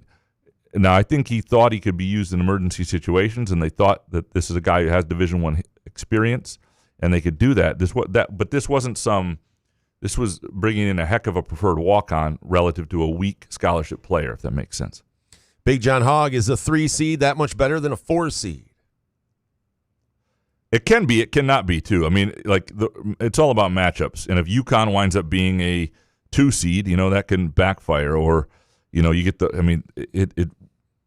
It can be, and it really depends, because if you play a 5 seed in the second round versus a 6 seed, Wisconsin more likely to be a 6 seed, and look what they did on a given day, and look the way they can shoot. It really depends on the matchups. I think your odds of making a long run are greater as a 3 seed than they are as a 4 seed. But it doesn't mean it entirely. And, there have been years where Michigan State was a 4 seed the year that in 2014, that team that got to the Elite Eight and lost. And that Virginia team got a raw deal because that Michigan State team was loaded. And so you can get a team that's injured that hits its stride late. But overall, I think that's the better way to play it. Doesn't mean it's going to work out, but that'd be the better way to play it. Mr. Benjen, was MSU-Purdue the best final possession defense you've seen in a game that came down to the last shot with that double timeout chess match? It was good. MSU did not give them anything good. I was wondering what they were going to get, and they got a long 3, which is always scary when you got a guard throwing up a long 3 because you can see that going in. But their defense down the stretch, their offense was a little shaky there, obviously, but their defense in the final 2 minutes I thought was outstanding for the most part. M. Anderson, so much motion from both teams makes for a great watch. Unlike SEC offenses, pros, cons, thoughts? Yeah, generally Michigan State Purdue has been, if styles make fights, a game that's entertaining. Even there have been some blowouts both ways. A lot of man defense for the most part. A lot of motion offense type stuff. Different offenses. But I got to say, of the most consistent, interesting games that I've covered in the 14 years I've been covering Michigan State basketball, I'd say Michigan State Purdue is probably it. Probably that. Even games that you think about the Tyson Walker 30-point game against Zach Edey and those guys a few years ago. Even those, have been a lot of really entertaining games. Emma Anderson, Kohler needs 2 more inches on his otherwise perfect 3-point shots. Amazon shoe lifts inserts are only $15. Yes. And from Matt, how do we keep Kurt Tang's momentum going and get Kohler back on track offensively? Go green. I don't know the answer with Kohler. Go green. Oh God. He's got to. They need him. They almost need him to shoot some long. Like it's always short when he misses. They just need to. I don't know, because he's not like he's not hitting any of them. It's if he was just completely off, that would be one thing. But he's hitting 1 a game at least. So they just need somehow to get more lift. Kurt Tang, we'll see if this guy. Kurt Tang, I don't think is going to lose his confidence. Whether he can keep some level of consistency, which I think is important, and whether he can do stuff well enough defensively that Izzo keeps him on the floor, I think is still in question. But they need him. I mean, he made a big difference in yesterday's game, and I think the coaching staff realizes what he gives them, especially now with Ugo Chukwu out. And in some ways, this is the benefit of losing Ugo Chukwu. You love when I say Ugo I do. Chukwu. I kind of. A little piece of me does. The benefit of losing him is it hurts you at the backup point guard spot. I think at the shooting guard spot, Tang is a much better shooter, and more minutes for him gives you better shooting. Ugo Chukwu. Clemens, Spartan X Graham, did you notice anything interesting with Purdue's body language last night? They seem the least connected they've been in 4 years. 4 years. Clemens Spartan, keeping track. Yeah, that didn't stand out to me a ton. I mean, I do believe Braden Smith knows a guy. Sometimes you can be around too long. I don't know if Braden Smith, I don't know. He's an interesting body language guy. But yeah, I didn't think of it as bad body language, but that wasn't really something I was paying a ton of attention to, and it didn't jump at me. Couch on Fire, another Purdue lurch, 7'4". Does Matt Painter have a secret pass to the land of the Giants? Seems like it. But if you're a big guy, why wouldn't you want to go play for him? It's worked out. I think, these are, usually guys who are that small or that tall have had, awkward existences, and you fit at Purdue. And it's look, I like if you told me I had to go cover one program other than Michigan State, I'd move to West Lafayette. Good Lord, what a 69 sesh. Sorry. Painter. Show some respect to Izzo like you do Painter, for God's sake. It's ridiculous. What is happening? Izzo for president. It's fun to watch other teams crash out on Twitter after a loss. A lot of the same comments our fans make when we stumble. Yeah, but it's like when Couch makes a tweet or something like that, and everybody starts piling on. It's great to go in there and see the comments. So everybody's got the same beef, though, with their team. They don't have enough. Only one team gets to win the national championship. Everybody else has got a coach who can't get it done. Is always going to fall short. That's pretty much what it is. I mean, maybe there are a few other examples. Like I bet you Houston fans are pretty good with Calvin Sampson. Although I bet you there'll be some complainers down there too. Richard Kane, if readership in 20 years won't be there for sending reporters on the road, that won't be because of a decline in fans caring about college. Won't it more be likely due to the AI billionaires wrecking our society? Well, that's likely to happen too, unfortunately. I'm worried about that. But I also, we'll be able to see it, right? Right now, Michigan State wins at Purdue, and I can see in real time how many people are in those quick takes and stories, and they're really, really well read. But we still want to read real people talking about the game. That's not what I mean. What I mean is, will there be enough interest in college athletics in 20 years for people to, after a Michigan State-Purdue game, be that engaged in it? And I hope I'm wrong. I really do. Because it's awesome. And it's, for people like me, it's awesome to see people care that much about your work and be excited when the quick takes come out. And I'm not rooting for the demise of the sport. I'm worried about it. MSU Realist next. My prediction for the next 2 to 3 years, including this year, this season ends in a first-round NCAA tournament exit. MSU returns everyone except for Cooper, Kohler, and transfers, brings in the recruiting class, and next year we dance to the Final Four or Natty. Repeat again in 28 and win the whole thing. Sounds easy. Yeah, all right. Just do it. Sign up. Yeah. Look, that if they're okay at the center position and the guys come back who can come back, they'll have a chance to be very, very good next year. Couch on Fire next. Odds. Pistons win the Eastern Conference. Red Wings make the playoffs and win at least one game. Tigers win the Central. Lions draft an offensive tackle in the first round. Pistons win. Plus all of 75 to 1 or something like that. All of those happened. Yeah. Okay. So Pistons win the East is a decent chance. Maybe you're looking at like 3 to 1 odds at this point, something like that. 4 to 1 maybe. Better than that. Tigers are going to win the Central. Sorry, I'm looking ahead. Tigers winning the Central. Red Wings, I trust them, right? One game. Yeah, I think they'll win a game. Maybe 10 to 1. Lions draft an offensive tackle in the first round. See, that's where you would. Yeah, who knows? Yeah, it's hard to know. We need one, but. Claire, Welcome Center, rest stop. Are the Pistons just a very good team, which is taking advantage of an incredibly weak East? Boston without Tatum, Philly without Embiid, and Giannis without, and et cetera. No, I don't think so because, the East, I think, is not as bad as it's been made out to be. I think Cleveland's actually going to be pretty tough. I don't. I mean, Giannis, the Bucks are nothing with Giannis. I think the Pistons are pretty dang good. Are there 3 teams maybe in the West who are better? Probably. But I would put the Pistons over the Rockets. I would put the Pistons outside of probably San Antonio, a healthy Denver and OKC. I think the Pistons are right now playing like the 4th best team in basketball. Niche class next. In the Lions ceiling, is the Lions ceiling doomed by lack of trades, impact free agents, and especially the 2024 draft class? Arnold thinks he's O.J. Simpson getting his cards back in Vegas. The next 5 guys drafted make me want to snort Groovy Donuts until I need a lobotomy. I haven't tried to snort Groovy Donuts. Might be my next move. Yeah, instead of a little piece of a donut, you just snort a little bit. I like that. I like where we're going. Stays up in your membrane forever. We'll talk to them about giving maybe just Groovy Donuts you can snort from Groovy Donuts. Can I be there when you pitch it? Yeah, that go well.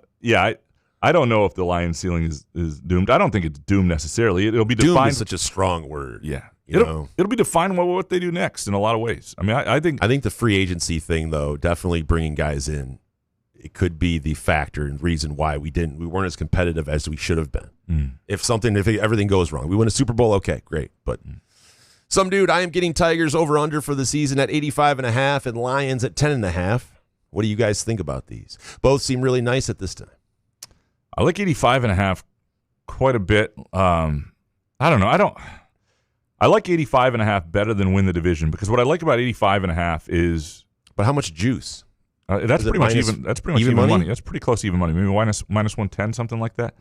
Because if you could have another team we don't realize is going to be really good in the division. You can not win the division and get to 86 wins.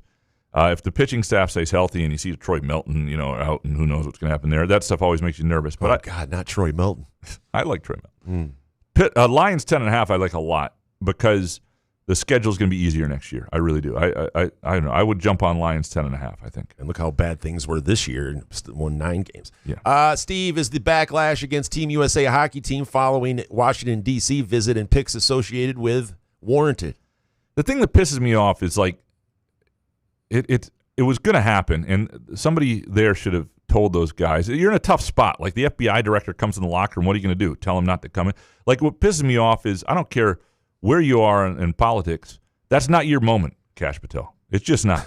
Like, you know what I mean? Like, dude, But it's not shocking. Like, I wasn't shocked when I saw it. No, not at all. He said he was going to do it in a tweet like a year ago. But, like, when you do that, you've now thrust these guys. If this feel-good win gets eaten up by politics, that's on. You got to be smarter than that. You got to be more selfless than that. I mean, it speaks a lot to who Kash Patel is that he thought that was okay in that moment. It's not his moment. It was those guys. They'd done an incredible thing. That was not his moment. Moneybag, why is Justin Spiro once again the first one reporting a heinous Michigan story? And can we get an article investigating the finances of MSU flying to West Lafayette instead of busing? So if you haven't seen this yet, Spiro's story is pretty damning, both on... is he the Matt Mancarini of Michigan State like athletics or something? Like what's going on? Michigan athletics, you mean? Oh, Michigan too. Yeah, I'm just saying. That's what... so he did a piece on...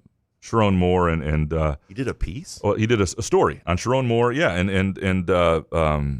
LaTroy Lewis, the former defensive line coach, who is now with the Falcons and had moved on since then. But some of the really vile threats that they had made to a woman, and Moore's Moore not reporting it, and it's bad stuff. And the Falcons today, after it came out yesterday, have already dismissed LaTroy Lewis. I mean. It's pretty good reporting by Spiro. He's look, people can think what they want of him. He's got receipts with it. He's clearly got some sourcing on the Michigan side of things that he's cultivated and been able to do these stories. I don't know, I mean, these are hard stories to follow up. They're hard stories to be plugged in on, but it doesn't mean that people in more mainstream media haven't missed. But he's got receipts for this story. people can say he's an MSU guy, and that is the problem.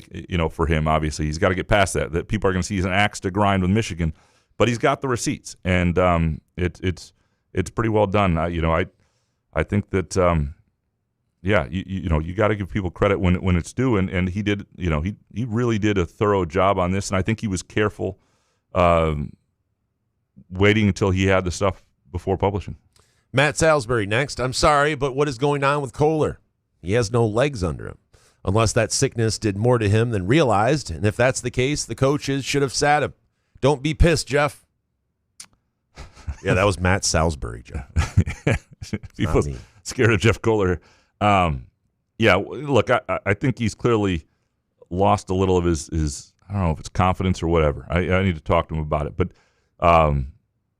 I don't think he's still battling a sickness there.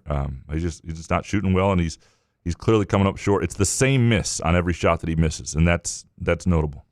Dave Lakin, I'm sorry about the misspelling Denham's name in my last hot take, but what kind of friend would purposely let their buddy, Jason, read it incorrectly on air?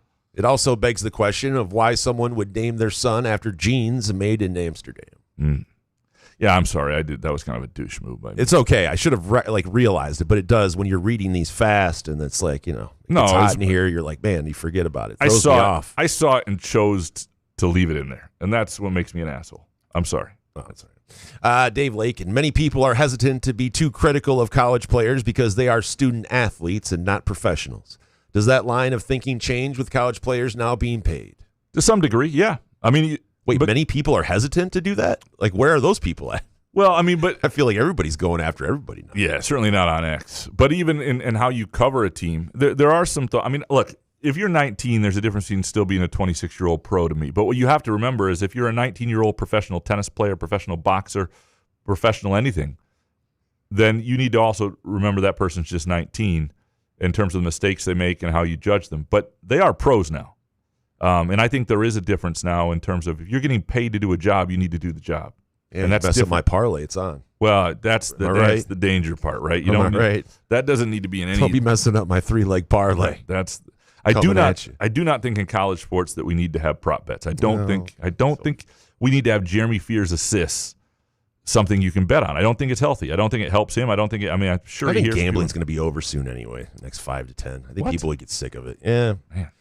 I mean, I'll still be around, I think, but I think people get sick and tired of losing over and over again. But, pull that note, Firekeepers Live, you didn't really know how to do it. But, well, I wasn't talking about them. Yeah. I said they'd still be around.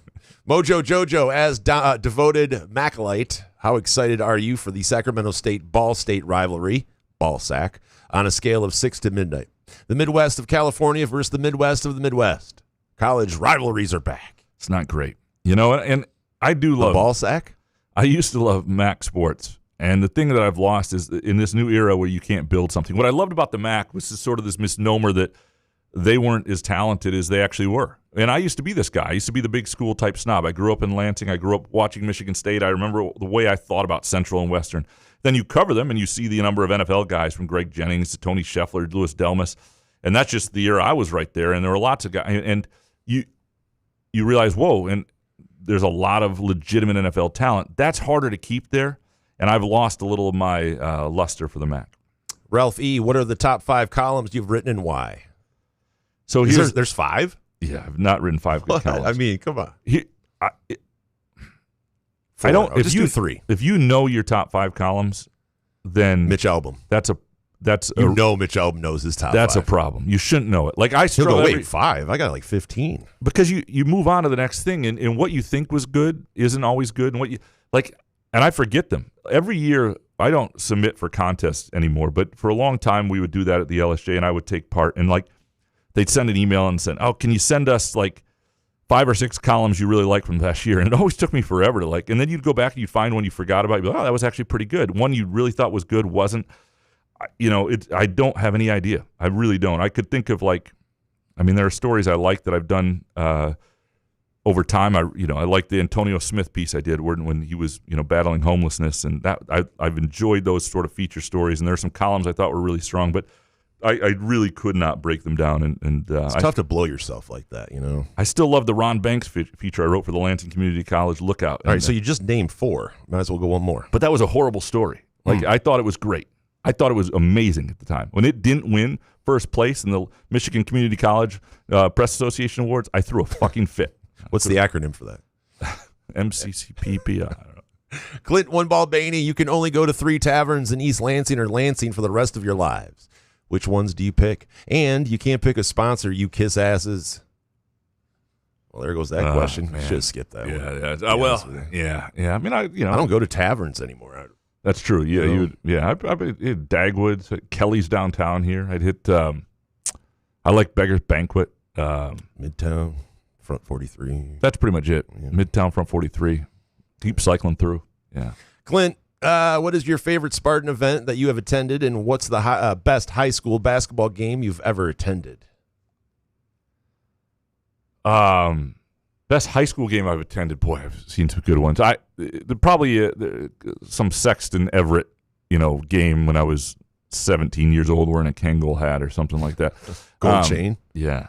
And I shouldn't say that. When I covered high school basketball, I covered some incredible games, and I remember Joe Janicki at Freeport Aquin High School, this little Catholic school in town, knocking out Dakota in the regional semis or whatever. Just an incredible game. So it's hard to know in terms of best or favorite Michigan State event that I've attended.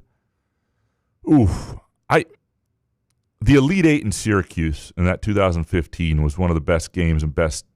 There was so much tension on the court, and you're right there. Like, I could feel my hair standing on my arms. You could just see it in both teams. And did you have a Kangol on? I did not by that point. When I was a kid and a fan, the 1995 Michigan State Michigan November 4th game at Spartan Stadium is one that it was the first year. My dad had season tickets. It was a lot of fun, and that would probably be it.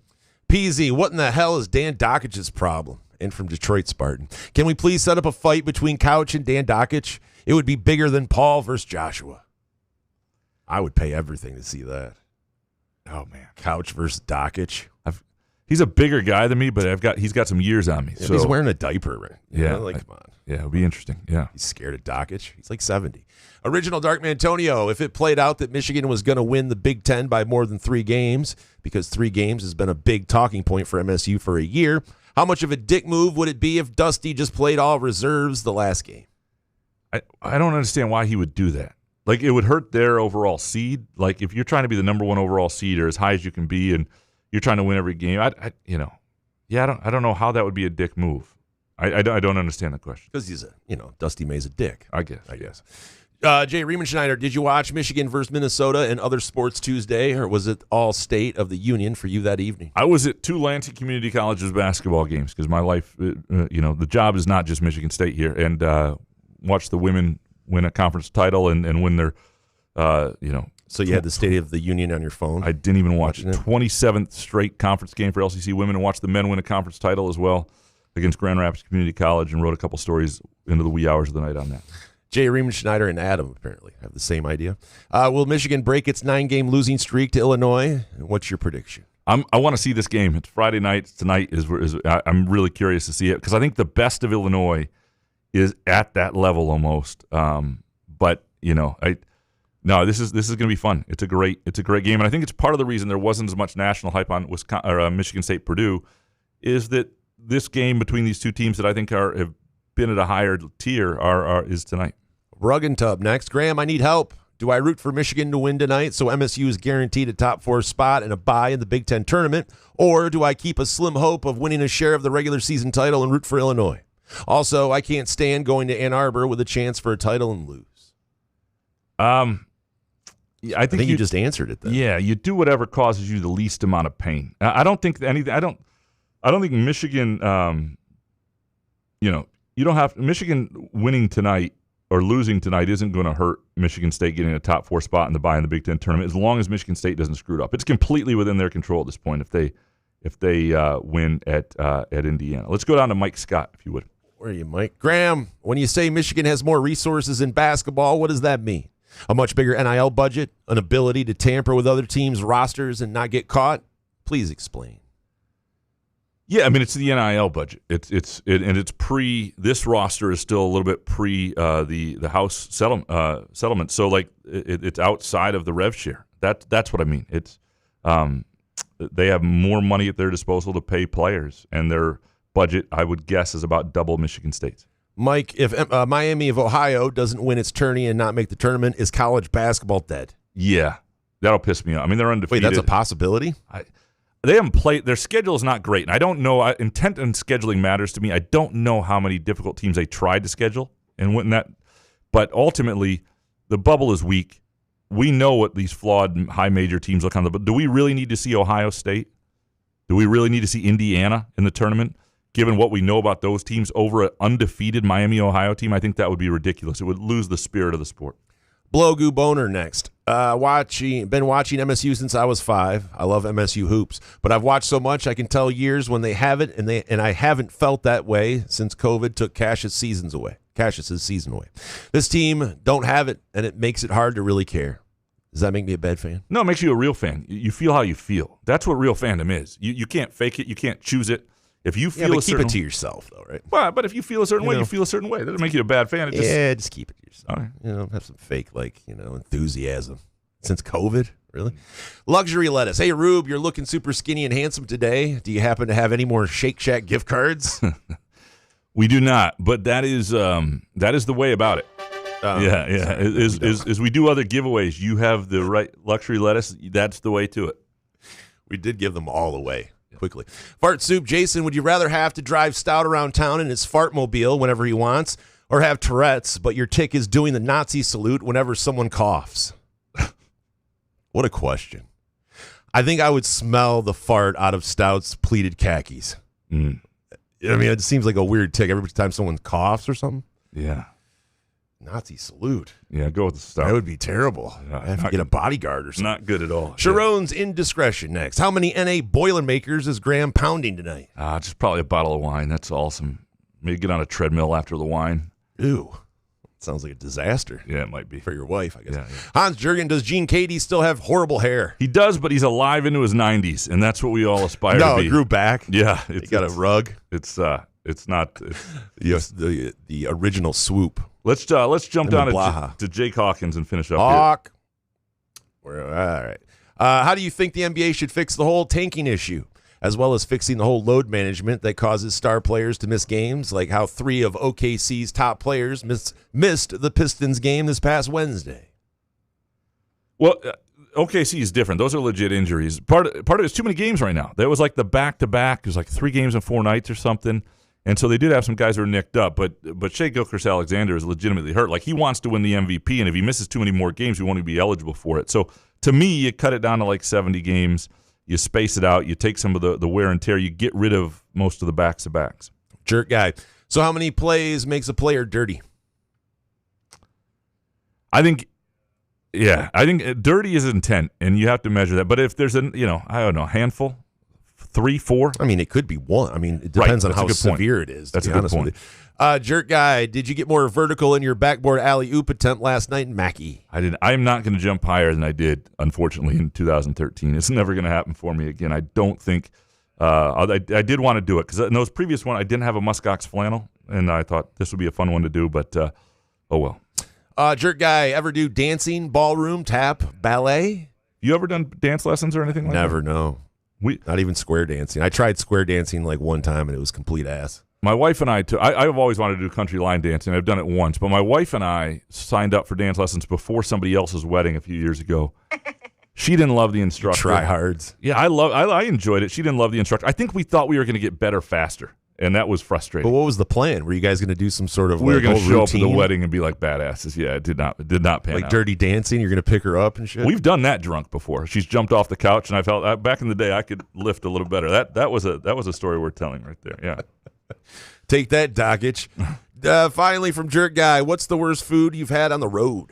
Probably the veggie plate at Nitty Gritty in Madison. Who forced you to eat that at gunpoint? My wife was with me before we were married. Early on, I was trying to impress. I've had, you know what? I shouldn't say that. I've had some. Wait, she forced you to eat veggies? No, I just thought it was the right thing to do. I've had some gas station sushi and things like that on the road. Some non-Groovy Donuts occasionally at a speedway. Sushi. Yeah, not great. I've had a few moments like that. We appreciate all of you, and a couple we had to cut out. We got to most of them. Hans, resubmit. I'll put a couple you had that were really good in next week. We do appreciate these. We need to put those back in. Oh yeah. We appreciate all of you. We appreciate Groovy Donuts. Go to groovydonuts.com. Swing out by either location, Lake Lansing Road in East Lansing, or in Williamson, 7 a.m. to 1 p.m. Thursday through Sunday, or go to groovydonuts.com. We appreciate Firekeepers and the Firekeepers iCasino and Sportsbook app. Download the app today. Place your bets. Do it responsibly. We will be back on Monday. Good show, man. Yeah, man. Couch in the Roof.